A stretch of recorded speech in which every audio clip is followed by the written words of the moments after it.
Hello class 10th। आज की video में हम क्लास 10th की साइंस के first chapter chemical reaction and equation, इस चैप्टर के सारे मोस्ट इंपॉर्टेंट टॉपिक्स को डिस्कस करने वाले। कौन से ऐसे टॉपिक्स हैं जो आपको जरूर मालूम होने चाहिए। हम टॉपिक की लिस्ट को भी देखेंगे, साथ ही उनके बारे में थोड़ा सा इंट्रोडक्शन भी लेकर चलेंगे। एक तरीके से आप आज की वीडियो को वन शॉट वीडियो भी कह सकते हैं for chapter first chemical reaction and equation. मेरा नाम तुषार भारद्वाज और ये आपका अपना favourite channel science world by Tushar sir. चलिए स्टार्ट करते हैं आज की वीडियो को most important topics for class 10 science chapter first chemical reaction and equation के टॉपिक्स के साथ। केमिकल रिएक्शन के चैप्टर के लिए सबसे पहली चीज जो मोस्ट इंपॉर्टेंट टॉपिक्स की लिस्ट में आती है वो है वैलेंसी। वैलेंसी फाइंड करना आना चाहिए, साथ ही इंपॉर्टेंट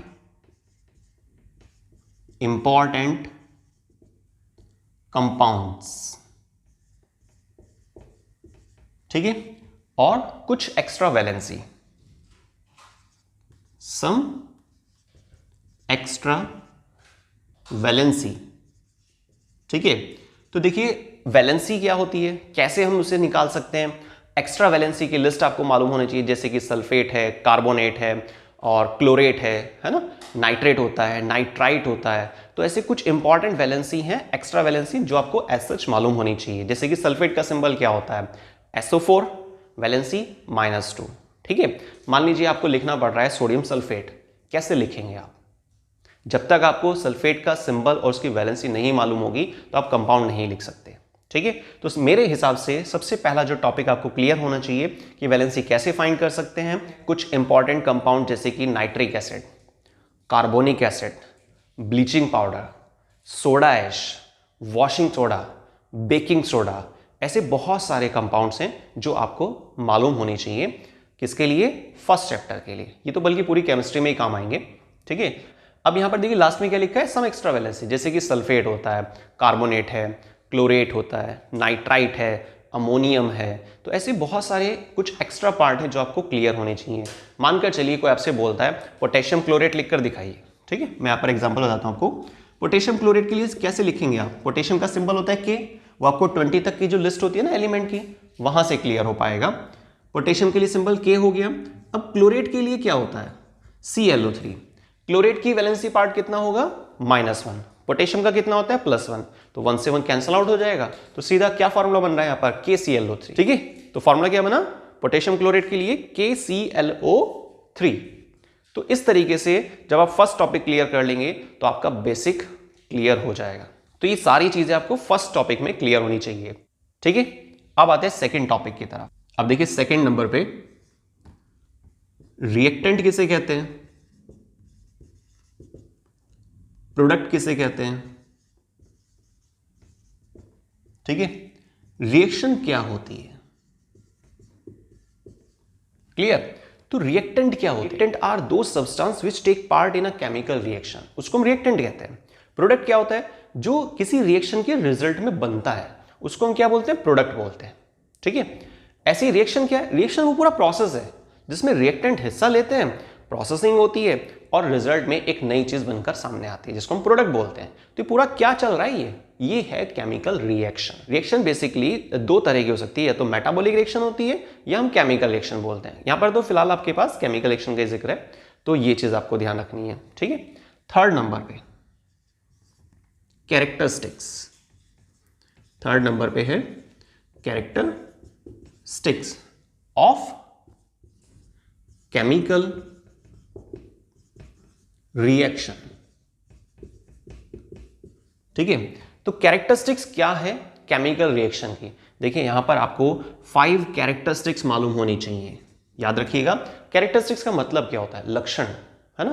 किसी भी चीज के लिए अगर आप बात करते हैं, जैसे मान लीजिए आपने कोई चेयर परचेज की है तो उसकी अपनी कुछ कैरेक्टरिस्टिक्स होंगी। प्लास्टिक मटेरियल कैसा है, इलास्टिसिटी कैसी है, कलर कैसा यहां पर यूज किया गया, कंफर्टेबल है या नहीं है। तो ऐसे बहुत सारे पॉइंट्स बना सकते हैं, वो क्या कैरेक्टरिस्टिक्स है, ठीक है।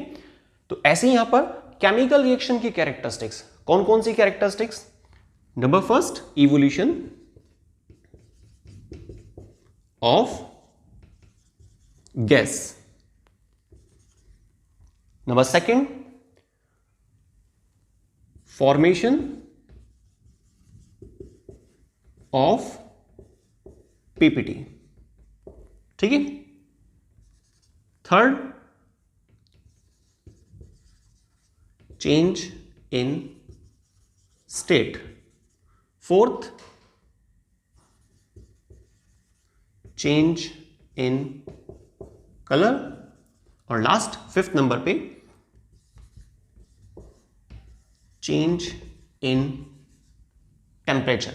मैंने यहां पे हीट का सिंबल डाल दिया, ठीक है। तो ये 5 कैरेक्टरिस्टिक्स हैं। ये जो 5 मोस्ट इंपॉर्टेंट कैरेक्टरिस्टिक्स हैं केमिकल रिएक्शन की, ये आपको जरूर मालूम होनी चाहिए, और साथ ही हर एक के लिए एक एक रिएक्शन भी, ठीक है।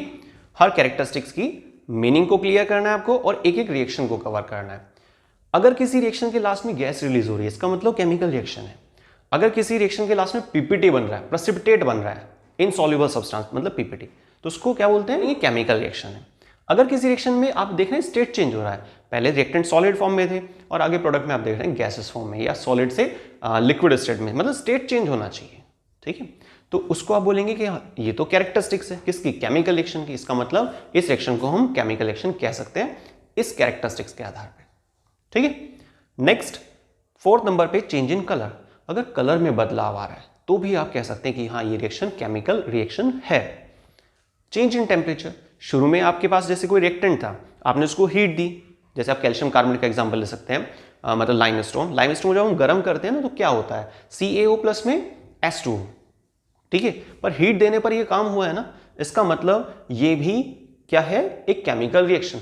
तो अलग अलग कैरेक्टरिस्टिक्स, कोई भी अगर एक कैरेक्टरिस्टिक्स भी मिल जाती है ना हमें, तो हम उसके बेस पे बोल सकते हैं ये रिएक्शन केमिकल रिएक्शन है। अब आते हैं देखिए फोर्थ टॉपिक पर, वो क्या है हमारे पास, टाइप्स ऑफ केमिकल रिएक्शन, ठीक है। रिएक्शन जो होती है ना, मतलब केमिकल रिएक्शन, इसके कुछ टाइप्स होते हैं। क्या क्या टाइप्स हैं, सबसे पहले नाम आता है कॉम्बिनेशन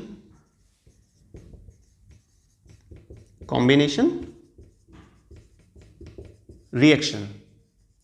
सेकंड नंबर पे आपके पास नाम आता है डीकंपोजिशन। ये मैं भी समझा दूंगा आपको एक बार कि भाई कैसे कैसे क्या होता है। हालांकि इन टॉपिक्स पर डिटेल वीडियोस तो पहले जा चुकी है, लेकिन आज की सिंगल वीडियो में हम सारे इंपॉर्टेंट टॉपिक्स को, केमिकल रिएक्शन एंड इक्वेशन, जो क्लास 10 की साइंस का सबसे पहला चैप्टर है, उनको कवर करेंगे। तो इसलिए हम उसको रिवाइज करके चलेंगे थोड़ा स्पीडली। तो कॉम्बिनेशन रिएक्शन, सेकेंड कैरेक्टरिस्टिक्स क्या है, decomposition reaction, decomposition reaction, clear. तो combination reaction, decomposition reaction. Third number पे आपके पास जिक्र आता है किस चीज का, डिस्प्लेसमेंट रिएक्शन का। कौन सी रिएक्शन, डिस्प्लेसमेंट रिएक्शन। देखिए डिस्प्लेसमेंट रिएक्शन में भी दो आप टाइप्स आपने देखे होंगे, एक तो होता है सिंगल डिस्प्लेसमेंट, एक होता है आपके पास डबल डिस्प्लेसमेंट। तो आप इसको अलग अलग करके भी लिख सकते हैं या फिर एक साथ लिख दीजिए, ठीक है। फोर्थ नंबर पे किसका जिक्र आएगा, रिडॉक्स रिएक्शन का। तो ये 4 इंपॉर्टेंट टाइप्स हैं केमिकल रिएक्शन के। देखिए अब इसको एक बार समझ लेते हैं। कॉम्बिनेशन रिएक्शन का मतलब क्या है, नाम ध्यान से सोचिए आप, कंबाइन होना, ठीक है। तो उसको क्या बोल रहे हैं, कॉम्बिनेशन रिएक्शन। कॉम्बिनेशन रिएक्शन में बेसिकली क्या होता है, आपने कार्बन लिया, ऑक्सीजन से कंबाइन हो रहा है, क्या बना रहा है, कार्बन डाइऑक्साइड बना रहा है, तो ये कॉम्बिनेशन रिएक्शन हो गया, बहुत ईजी है। सेकेंड नंबर पे है डिकम्पोजिशन। डिकम्पोजिशन का मतलब होता है चीजों का टूटना। लेकिन कोई चीज क्यों टूटेगी, जब हम उसको हीट देंगे ना, रीजन क्या बनेगा, उसमें कुछ ना कुछ लॉजिक होना चाहिए, तभी तो कोई चीज ब्रेक डाउन हो सकती है, अपने आप से तो ब्रेक डाउन नहीं होगी, ठीक है। तो रीजन जरूर होता है। तो अब आपके पास जैसे कैल्शियम कार्बोनेट आपने लिया, या फिर लेड नाइट्रेट लिया, या फिर आपने फेरस सल्फेट लिया, FeSO4, ये जो होता है हमारे पास फेरस सल्फेट बोलते हैं इसको। तो फेरस सल्फेट को जब हम हीट करते हैं ना, तो ये ब्रेक हो जाता है और 3 चीजें बनाता है, 3 प्रोडक्ट बनते हैं सिंगल रिएक्टेंट से, 3 प्रोडक्ट। पर कैसे, हीट मिलने के बाद। अब वो 3 प्रोडक्ट क्या होते हैं, Fe2O3, सल्फर डाइऑक्साइड और सल्फर ट्राइऑक्साइड। इसको बोल रहे हैं हम FeSO4 नहीं, ब्रेक डाउन होने के बाद ये 3 चीजें बनाई। तो डिकम्पोजिशन रिएक्शन है, लेकिन डिकम्पोजिशन की भी अलग अलग पॉसिबिलिटीज होती हैं। हो सकता है हीट की वजह से चीज ब्रेक डाउन हो रही हो सकता है करंट के बेसिस पर। लेकिन अगर आप करंट के बेस पे कहते हैं तो वहां पे क्या एग्जांपल आ सकता है, H2O से जब आप करंट पास कर रहे हैं तो क्या प्रोडक्ट में बन रहा है, H2 + O2। तो decomposition by heat decomposition by current या इलेक्ट्रिसिटी, और तीसरे नंबर पे आता है डिकम्पोजिशन बाय सनलाइट। सनलाइट वाले केस में आप सिल्वर क्लोराइड का एग्जांपल बहुत बेस्ट है, जो ब्लैक एंड व्हाइट फोटोग्राफी में इस्तेमाल भी होता है, 1 नंबर का क्वेश्चन भी आता है बल्कि इस पर। तो सिल्वर क्लोराइड को जब हम क्या करते हैं, सनलाइट देते हैं, तो क्या बनता है, सिल्वर प्लस क्लोरीन गैस, ठीक है। इसी तरह से सिल्वर ब्रोमाइड भी है। तो ये हमारे पास एग्जांपल्स हैं, पहले मीनिंग याद रखना है आपको, उसके बाद सिंगल सिंगल एग्जांपल। क्लियर हो गई बात। नेक्स्ट आते हैं डिस्प्लेसमेंट रिएक्शन पर। क्या होती है डिस्प्लेसमेंट रिएक्शन? देखिए मैंने आपको स्टार्टिंग बताया था कि डिस्प्लेसमेंट जो रिएक्शन होती हैं वो भी 2 तरह की हो सकती हैं, सिंगल डिस्प्लेसमेंट और double displacement. Single displacement reaction वो होती है जिसमें एक एलिमेंट कंपाउंड से रिएक्शन करता है।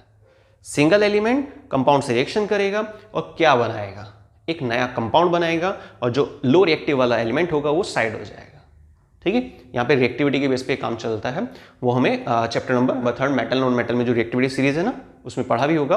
जैसे हम एक एग्जांपल ले लेते हैं, आपने आयरन लिया प्लस कॉपर सल्फेट, तो आयरन क्या करेगा, कॉपर को साइड कर देगा, और Fe मतलब आयरन खुद से बॉन्ड बना लेता है सल्फेट के साथ, तो क्या बनेगा प्रोडक्ट की तरफ, फेरस सल्फेट प्लस कॉपर, ठीक है। तो ये सिंगल डिस्प्लेसमेंट हुई, क्योंकि एक हमारे पास सिंगल एलिमेंट कंपाउंड से रिएक्शन कर रहा है। लेकिन अगर दोनों ही कंपाउंड होते रिएक्टेंट में, तब हम उसको बोलते हैं डबल डिस्प्लेसमेंट। तो डिस्प्लेसमेंट रिएक्शन में 2 टाइप्स हो गए, सिंगल डिस्प्लेसमेंट और डबल डिस्प्लेसमेंट। दोनों में डिफरेंस को जरूर याद रखना है आपको, ठीक है। अब आते हैं आगे रिडॉक्स रिएक्शन पे। देखिए रिडॉक्स रिएक्शन बहुत इजी होती है, और बल्कि इस पर सेपरेट क्वेश्चन भी आता है बहुत बार।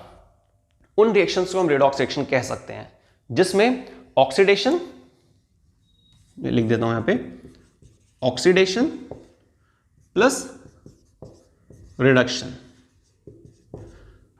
तो ऑक्सीडेशन प्रोसेस और रिडक्शन प्रोसेस दोनों ही प्रोसेस इन्वॉल्व होनी चाहिए, ऐसी रिएक्शन को हम कह सकते हैं कि भाई हाँ ये तो रिडॉक्स रिएक्शन है, ठीक है। ये जो RED है ना यहाँ पे स्टार्टिंग में, ये इंडिकेट कर रहा है रिडक्शन प्रोसेस के लिए, और OX किसके बारे में इंडिकेशन दे रहा है, ऑक्सीडेशन प्रोसेस के लिए। तो ऑक्सीडेशन भी है, रिडक्शन भी है, दोनों प्रोसेस है, तो हम रिडॉक्स रिएक्शन बोलेंगे, ठीक है।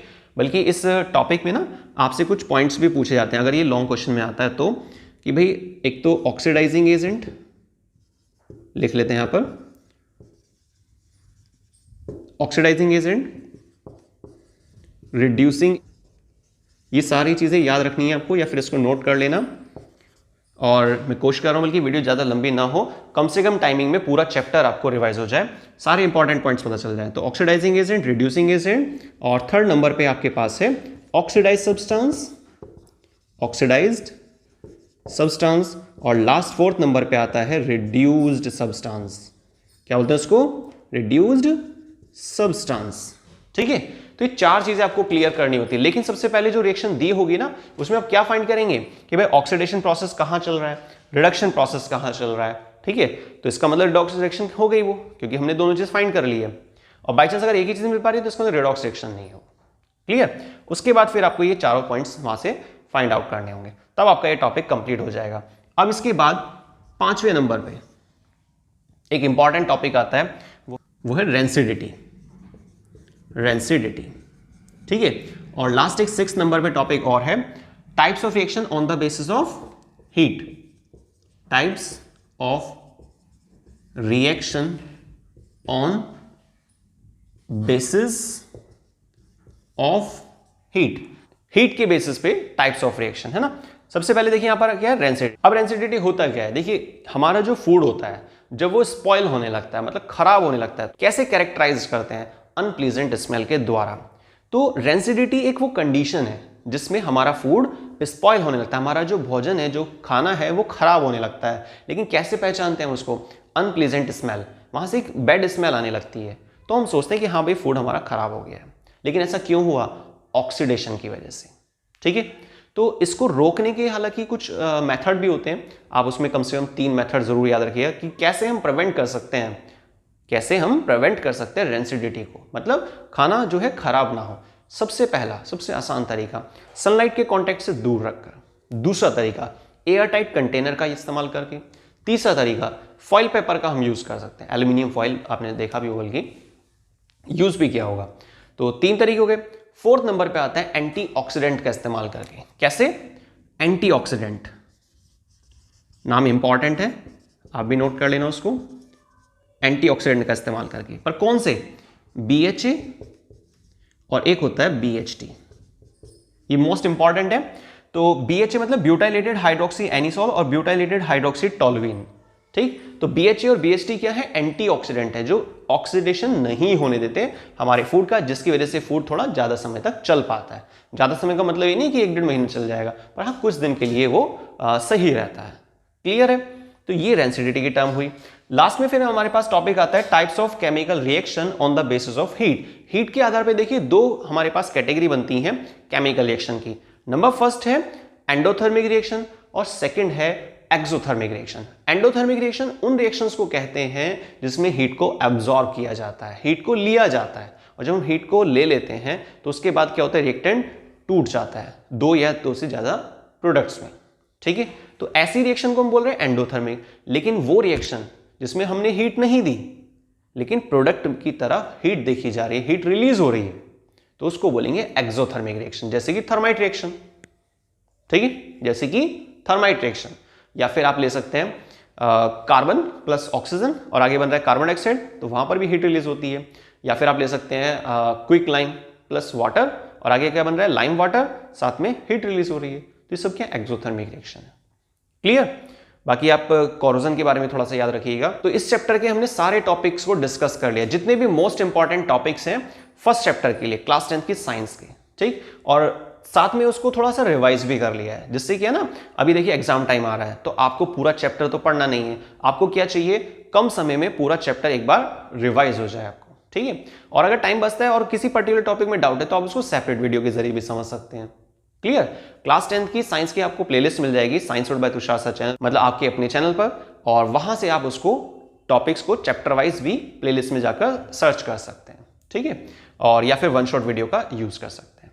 और अगर आपने चैप्टर क्लियर किया हुआ है पहले तो वन शॉट वीडियो के जरिए आप बहुत आसानी से चैप्टर को रिवाइज कर लेंगे। क्लियर? तो आई थिंक आपको सारे टॉपिक बहुत अच्छे से क्लियर हो गए होंगे। और वीडियो अगर पसंद आती है तो उसको लाइक और मैक्सिमम शेयर करना मत भूलिएगा, ठीक है। ज़्यादा टाइम नहीं लगता है लाइक करना, सिंपल लाइक बटन को प्रेस करना होता है। और चैनल को अगर आपने सब्सक्राइब नहीं किया है तो प्लीज़ चैनल को सब्सक्राइब कीजिए। तो आज की वीडियो में बस इतना ही, मिलते हैं नेक्स्ट वीडियो में second chapter acid base and salts के मोस्ट इंपॉर्टेंट टॉपिक्स के साथ। वीडियो को स्टार्टिंग से लास्ट तक देखने के लिए बहुत बहुत धन्यवाद। जुड़े रहिए science world by Tushar sir channel के साथ। थैंक्स।